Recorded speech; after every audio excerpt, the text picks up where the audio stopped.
What if I told you that the reason you can't fall asleep is because you're trying too hard to sleep? That the reason you can't find happiness is because you're desperately chasing it? That the very act of pursuing what you want is pushing it further away from you? This isn't some mystical riddle. It's a psychological phenomenon discovered thousands of years ago, forgotten by most, but understood by the few who've mastered the art of living.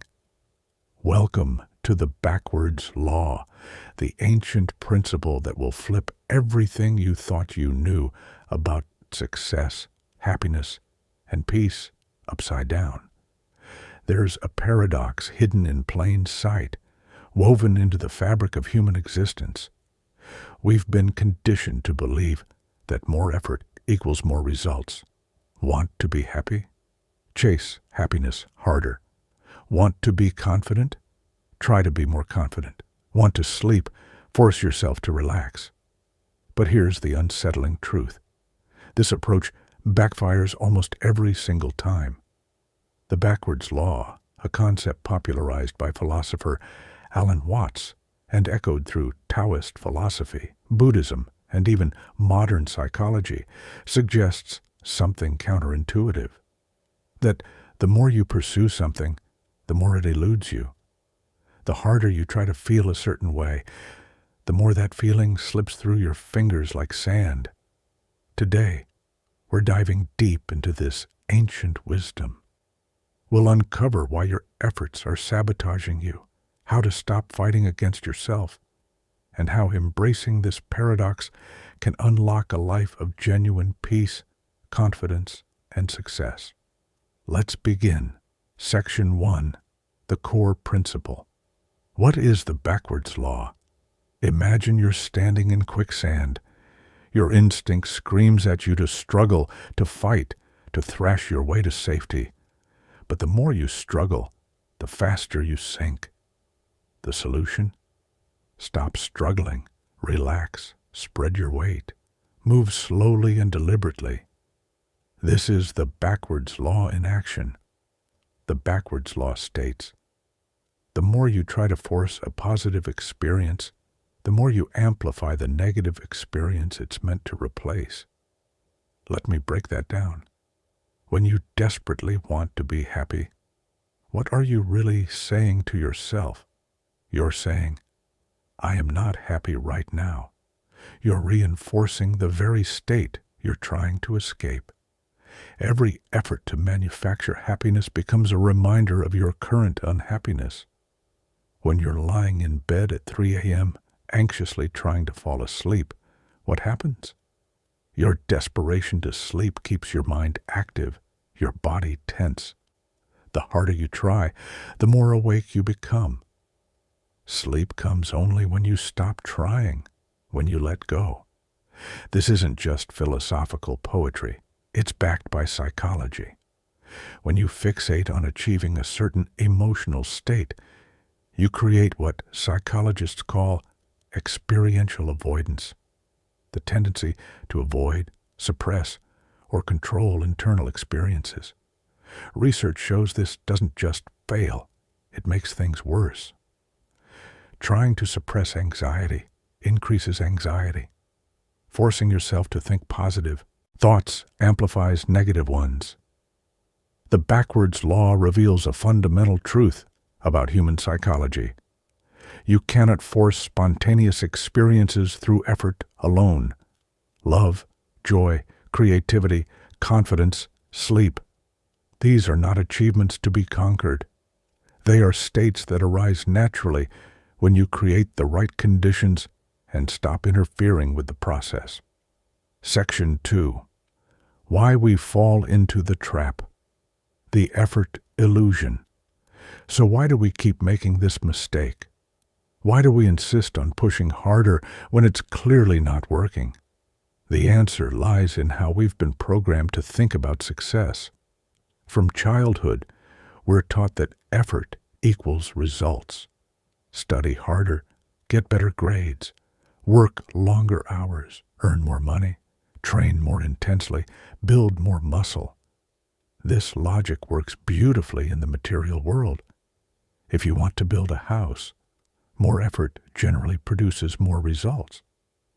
But the inner world, your emotions, your mental states, your sense of peace, doesn't follow these rules. You can't effort your way into calmness the way you can build a wall with bricks. You can't manufacture genuine confidence through sheer willpower any more than you can force yourself to find something funny. These experiences emerge from a different place entirely. Think about the last time you tried to remember someone's name. It was right there, on the tip of your tongue. The harder you tried to recall it, the more frustratingly distant it became. Then, hours later, when you weren't thinking about it at all, there it was. The name just appeared in your mind effortlessly. This is the backwards law at work in your everyday life. We fall into this trap because our culture worships action, control, and achievement. We're uncomfortable with uncertainty, with letting things be, with trusting the process. We want to force outcomes through sheer determination. But some of life's most precious experiences cannot be forced. They can only be allowed. Section 3. Real-life examples. The insomniac's nightmare. Let me tell you about Michael, a successful lawyer who developed chronic insomnia. Every night became a battle. He'd lie in bed, checking his watch every 20 minutes, calculating how many hours of sleep he'd get if he fell asleep right now. He tried everything: sleep apps, meditation tracks, breathing exercises, all performed with desperate intensity. Nothing worked. In fact, his sleep got worse. His doctor finally explained the backwards law to him. "You're not struggling with sleep," she said. "You're struggling with your struggle against not sleeping." Michael's problem wasn't insomnia. It was his war against insomnia. The anxiety about not sleeping was keeping him awake more than any physical issue. The solution? Stop trying to sleep. Instead, he gave himself permission to be awake. He'd lie in bed and simply observe his thoughts without judgment, without goal. Within 2 weeks, his sleep normalized. By letting go of the fight, he removed the very obstacle preventing sleep, the confidence paradox. Here's another example. Sarah was preparing for a major presentation at work. She desperately wanted to appear confident, so she practiced affirmations, power poses, and visualization exercises. But when presentation day arrived, she felt like a fraud. Her forced confidence crumbled, and her anxiety showed through. The irony? The more she tried to force confidence, the more insecure she felt. True confidence doesn't come from trying to be confident. It comes from accepting your nervousness, embracing your imperfection, and showing up anyway. When Sarah stopped trying to manufacture a feeling and simply focused on delivering value to her audience, something shifted. She became present. Her authenticity created genuine connection. The confidence she'd been chasing appeared the moment she stopped chasing it. The happiness trap. Consider the modern obsession with happiness. We have happiness podcasts, happiness workshops, happiness coaches. Entire industries exist to help us find this elusive emotion. Yet studies show rates of anxiety and depression continue to climb. Why? Because the pursuit of happiness has become another source of unhappiness. We measure ourselves against Instagram perfect lives. We feel inadequate when we're not constantly joyful. We've turned happiness into a performance metric, another achievement to unlock. But happiness isn't a destination. It's a byproduct of living in alignment with your values, contributing to something meaningful, and accepting life's natural ebb and flow, including the uncomfortable moments. The happiest people aren't those chasing happiness. They're those engaged fully with life, present in the moment, pursuing purpose rather than pleasure. Section 4. The ancient wisdom Eastern philosophies answer the backwards law isn't a modern discovery. Ancient Eastern philosophies understood this thousands of years ago. In Taoism, there's a concept called Wu Wei, often translated as effortless action or non-doing. It doesn't mean doing nothing. It means acting in harmony with the natural flow of things without force or resistance, like a river flowing around rocks rather than crashing against them. The Tao Te Ching says, "The master does nothing, yet leaves nothing undone." This isn't about passivity. It's about strategic non-interference. It's about knowing when to act and when to allow. Buddhism teaches similar wisdom through the concept of attachment. The Buddha identified craving as the root of suffering, not desire itself, but the desperate clinging to desire, the tight grip, the "I must have this to be okay" mentality. When you loosen your grip, when you hold your goals lightly rather than desperately, you create space for them to manifest naturally. Even the ancient Stoics understood this.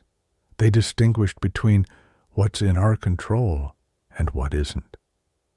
Marcus Aurelius wrote, "You have power over your mind, not outside events. Realize this, and you will find strength." The backwards law is about focusing on what you can control, your actions, your responses, your choices, while releasing your white-knuckled grip on outcomes. The modern rediscovery fast forward to the 20th century, and Alan Watts brought this ancient wisdom to Western audiences. He observed how our culture's obsession with control, achievement, and emotional management was creating unprecedented levels of anxiety. Watts explained, "When you try to stay on the surface of the water, you sink, but when you try to sink, you float." More recently, psychologists developed acceptance and commitment therapy, ACT, which centers on this same principle. Instead of fighting negative thoughts and feelings, you acknowledge them, accept them, and move forward in alignment with your values despite their presence. The research is clear. Acceptance-based approaches are often more effective than control-based approaches for anxiety, depression, and stress. The wisdom is ancient. The science is modern. But the truth remains the same. Letting go is often more powerful than holding on. Section 5. How to apply the backwards law, practical applications. So, how do you actually apply this in your life? Here are the key principles. 1. Stop fighting your emotions. Your anxiety isn't the problem. Your resistance to anxiety is the problem. When you feel fear, don't try to eliminate it. Acknowledge it. I'm feeling afraid right now, and that's okay. The emotion will pass much faster when you stop wrestling with it. 2. Replace "I must" with "I prefer." Change your internal dialogue. Instead of "I must succeed at this," try "I prefer to succeed, and I'll do my best." This subtle shift releases the desperate grip that creates performance anxiety. 3. Focus on process, not outcome. You can't control whether you'll be happy today, but you can control whether you take a walk, call a friend, or work on a meaningful project. Focus on the inputs you control, not the outputs you desire. 4. Practice non-striving meditation. Traditional meditation isn't about forcing your mind to be blank. It's about observing without judgment. When thoughts arise, you simply notice them. This trains you in the art of allowing rather than controlling. 5. Embrace negative capability. The poet John Keats described negative capability as the ability to remain in uncertainty without irritably reaching after facts and reasons. Sometimes the most powerful thing you can do is sit with not knowing, with discomfort, with ambiguity, without rushing to fix it. 6. Apply the 80-20 principle.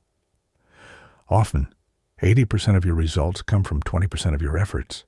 The remaining 80% of effort produces minimal results and burns you out. Learn to recognize diminishing returns. Sometimes doing less produces more. The middle path now, a critical clarification. The backwards law doesn't mean giving up or becoming passive. It's not about apathy or resignation. It's about strategic non-attachment. It's about showing up fully, giving your best effort, then releasing your stranglehold on the outcome. It's the difference between playing tennis to win versus playing tennis to not lose. When you play to win, you're focused on the game, on your strategy, on the joy of competition. When you play to not lose, you're tense, defensive, constantly monitoring your fear of failure. The first approach usually produces better results and is infinitely more enjoyable. The backwards law is about finding the middle path between reckless passivity and desperate striving. It's about committed action with relaxed awareness. The ultimate paradox. The backwards law is perhaps the most important paradox you'll ever understand. The key to getting what you want is not wanting it so desperately that you sabotage yourself in its pursuit. Think about the areas of your life where you're struggling most right now. Chances are you're trying too hard. You're gripping too tightly. You're fighting when you should be flowing. What if you loosened your grip just a little? What if you showed up fully, but held the outcome lightly? What if you focused on being present rather than being perfect? The river doesn't try to reach the ocean. It simply flows, and the ocean is inevitable. The flower doesn't struggle to bloom. It receives sunlight and water, and blooming happens naturally. You don't have to force yourself into becoming who you're meant to be. You simply have to stop interfering with the process. Remove the barriers. Release the resistance. Trust the unfolding. This is the backwards law. Sometimes the way forward is to stop pushing. So, here's your challenge. Identify one area of your life where you've been trying too hard, where you've been forcing, controlling, desperately grasping. Maybe it's sleep. Maybe it's confidence. Maybe it's a relationship or a career goal. For the next week, practice strategic letting go. Show up. Do the work. But release your desperate attachment to the outcome. Notice what happens when you stop fighting yourself. Leave a comment below and tell me, where in your life will you apply the backwards law? If this video shifted your perspective, hit that like button and subscribe for more ancient wisdom that challenges everything you thought you knew about success and happiness. Remember, the answer you're searching for might just appear when you stop searching so desperately. Until next time, let go, flow forward, and trust the process.